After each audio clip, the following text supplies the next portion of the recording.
दोपहर के समय दुर्गापुर गांव के चौराहे पर बनी एक बैंक में कुछ बंदूकधारी नकाबपोश सक्रिय थे। हैरानी की बात थी, जब लंच टाइम में बैंक का शटर बंद था तो वो आखिर अंदर दाखिल कैसे हुए थे। चुपचाप जमीन पर बैठ जाओ और हमें अपना काम करने दो, वरना गोलियों से भून दिए जाओगे। अगर किसी ने कोई भी होशियारी की या हीरो बनने की कोशिश की तो वो अपने साथ साथ सभी की मौत की वजह बनेगा, समझे? इतना बोलकर एक नकाबपोश ने कैशियर की तरफ 2 बड़े बैग फेंके। इन्हें पैसों से भर दो, जल्दी करो। सभी दहशत में थे, मगर अपनी कैबिन में रस्सियों से बंधा मैनेजर अपने आप को छुड़ाने की कोशिश करता हुआ चीख रहा था। कायरो, बुज़दिलो, दम हो तो एक बार ये रस्सी खोल दो, ऐसा मजा चखाऊंगा कि 7 पुश्तें याद रखेंगी कमीनों। नकाबपोशों ने पहले बैंक के सारे रुपए लूटे, फिर मैनेजर की कुर्सी के पास एक टाइमर बम लगाकर निकलने लगे।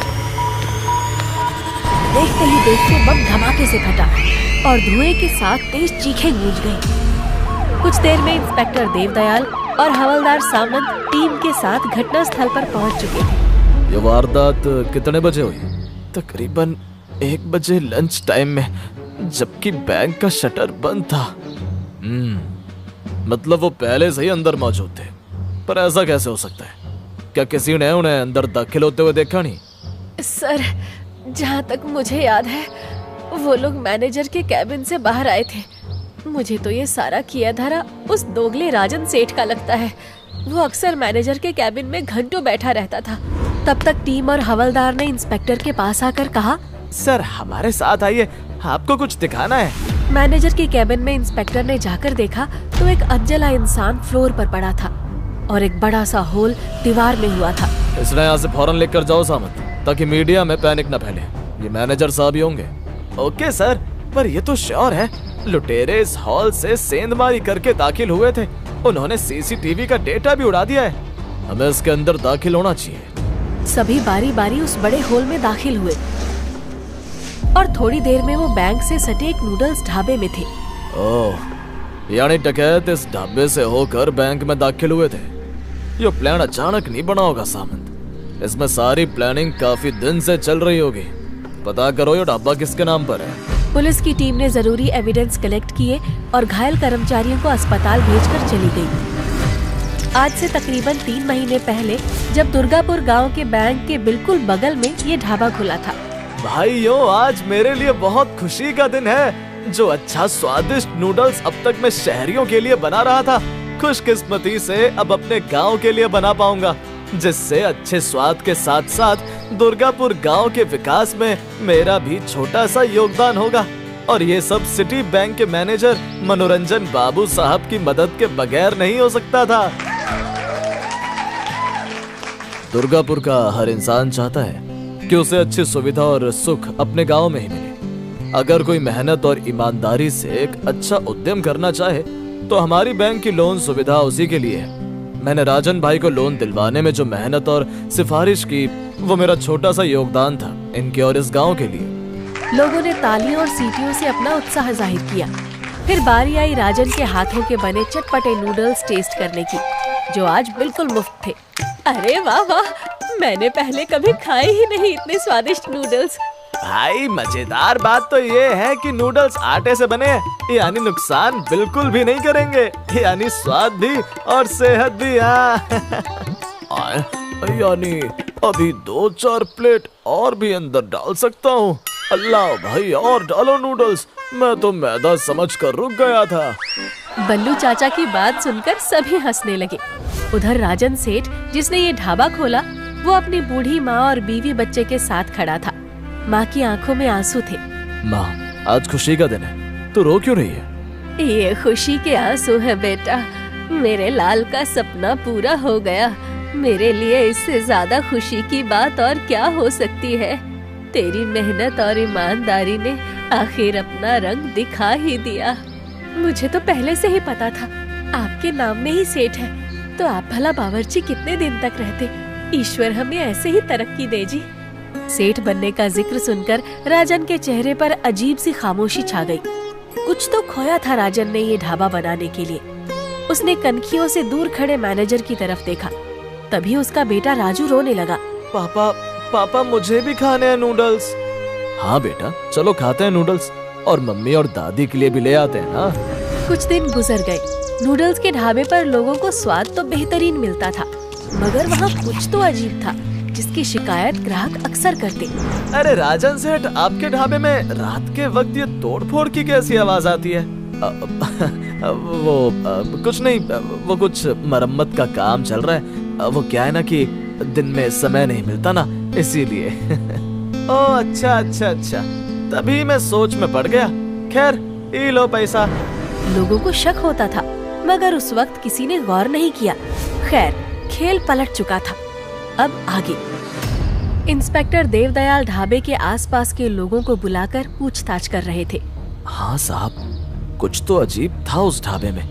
वो रोज 5 बजे बंद हो जाता था और सारी रात उसमें जैसे कोई काम चल रहा हो, ऐसी आवाजें आती थी।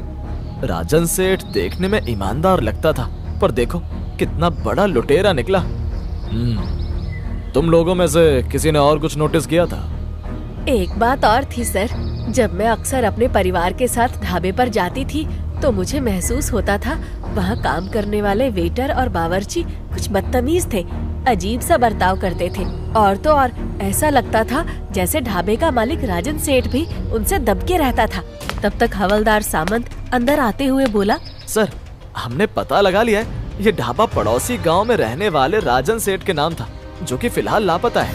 अच्छा, मगर उसका कोई तो पता ठिकाना होगा? यस सर, उसके घर का पता है। ठीक है, हमें वहाँ चलना होगा। पुलिस पड़ोस वाले गांव निकल चुकी थी। इंस्पेक्टर देवदयाल और हवलदार सामंत राजन सेठ के घर पर मौजूद थे। देखिए, मैं आप लोगों से जोर जबरदस्ती नहीं करना चाहता, इसीलिए जो भी पता हो साफ साफ बता दीजिए। राजन सेठ ने चोरी का माल कहाँ छिपा रखा? साहब, मेरा अकेला आँखों का तारा था राजन। हमने उसे बचपन से अच्छे संस्कार दिए थे। मेरा बेटा भूखे मर सकता था, पर ऐसा घिनौना काम नहीं कर सकता था। आप चाहे तो पूरे घर की तलाशी ले सकते हैं। उसके गायब होने के बाद हमारी दुनिया ही उजड़ गई। भला पैसों का हम क्या करेंगे? इंस्पेक्टर साहब, मैं अपने छोटे बच्चे की कसम खाती हूँ, मेरे पति बेकसूर है। आप बस उन्हें ढूंढ दीजिए। वो किसी मुसीबत में फंसे हुए हैं शायद। असली मुजरिम तुम्हारे पति राजन सेठ हैं या कोई और, इसका पता तो बाद में चलेगा। फिलहाल तो आप लोगों को मेरे साथ थाने चलना होगा। राजन सेठ के बीवी बच्चे रोते बिलखते रहे, मगर इंस्पेक्टर ने कोई नरमी नहीं दिखाई।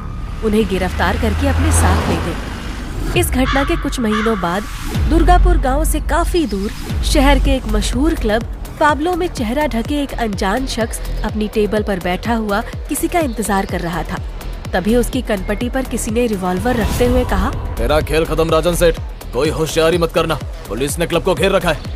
वो शख्स हाथ में पकड़े पानी के गिलास को जमीन पर गिराता है और फ्लोर गीला होते ही इंस्पेक्टर को धक्का देकर बेहद तेजी से भागता है। इंस्पेक्टर उसका पीछा करता है। पुलिस टीम के चौकन्ना होने के बाद भी वो अनजान शख्स उन्हें चकमा देकर भागने में कामयाब होने ही वाला था कि सही समय पर इंस्पेक्टर ने उसके पैर पर गोली मार दी। पुलिस ने घेर कर उसे पकड़ लिया। सामंत, मास्क उतारो इस कमीने का। सामंत ने जैसे ही उसका मास्क उतारा, वहाँ खड़े सभी लोगों के पैरों तले जमीन खिसक गई, क्योंकि ये सिटी बैंक का मैनेजर मनोरंजन ही था, जिसे सभी ने मरा हुआ समझा था। वाह मैनेजर साहब वाह, भाई आप तो तगड़े मास्टरमाइंड निकले। अब सब कुछ खुद बकेंगे या फिर थाने में हड्डियां टूटने के बाद? थक गया था मैं। ये 30-40 हजार की नौकरी करते करते मुझे ज्यादा पैसे चाहिए थे, इसीलिए मैंने ये प्लान बनाया। मैंने अपने चचेरे भाई राजन सेठ को अपने बैंक के बगल में लोन देकर एक नूडल्स का ढाबा खुलवाया। उस बेवकूफ को लग रहा था कि हम ईमानदारी का धंधा करेंगे, मगर हमारा और हमारी गैंग का असल प्लान था उस बैंक को लूटना। मेरे आदमी दिन भर उस ढाबे में बावर्ची और वेटर का काम करते और रात के वक्त सुरंग खोदते। इसी तरह हमने सुरंग पूरी होने के बाद डाका डाला। मगर तू अगर जिंदा है तो लाश किसकी थी? राजन सेठ को हमने अपने साथ शामिल करने की बहुत कोशिश की, मगर उसे तो ईमानदारी की ही धुन सवार थी। इसीलिए उस रोज मैंने अपनी ही कुर्सी पर उसे बांधकर बम से उड़ा दिया। हमने राजन का मुंह बांध रखा था और मैं अपनी कैबिन से शोर भी मचा रहा था, ताकि लोगों को लगे कि मेरे विरोध करने की वजह से उन लोगों ने मुझे जान से मार दिया। खैर तेरा खेल अब खत्म मैनेजर, मुझे पता था आज नहीं तो कल मैं पकड़ा जाऊंगा, पर इतनी जल्दी ये मैंने नहीं सोचा था। मुझे बस इतना बता दो इंस्पेक्टर, तुम लोगों ने मुझे ढूंढा कैसे? तब तक मैनेजर के कान में एक आवाज पड़ी। इन्होंने मेरी मदद से तुम्हें खोजा मनोरंजन। मुझे तुम्हारे सारे अड्डों के बारे में पता था। मैनेजर ने जैसे ही उस आवाज की तरफ देखा, इस बार चौंकने की बारी उसकी थी, क्योंकि अब जले चेहरे के साथ राजन सेठ पुलिस की गाड़ी से उतरकर उसकी ही तरफ आ रहा था। ये नहीं हो सकता। तो जिंदा कैसे है? हाँ मनोरंजन, जब तुम लोग मुझे वो बम लगाकर भाग रहे थे तो फटने से पहले किसी तरह मैंने रस्सियां खोल ली थी और फुर्ती से टेबल के नीचे छिप गया था। धमाके से मैं बुरी तरह जल गया था, मगर मरा नहीं था।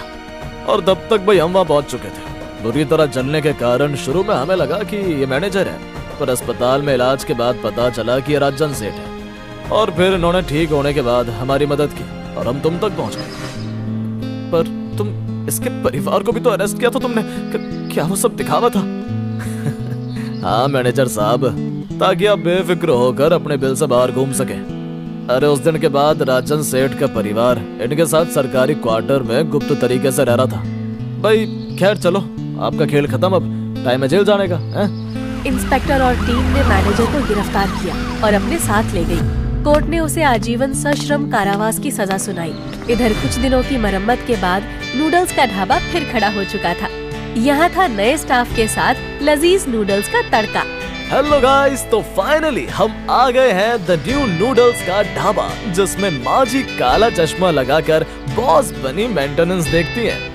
राजन जी की बीवी प्राची जो कि कोरियन टेस्ट में देसी तड़का लगाती हैं, और राजन सेठ जी अपने बेटे के साथ गल्ले पर बैठकर प्यार, सम्मान और स्वाद से लोगों का विश्वास जीतते हैं।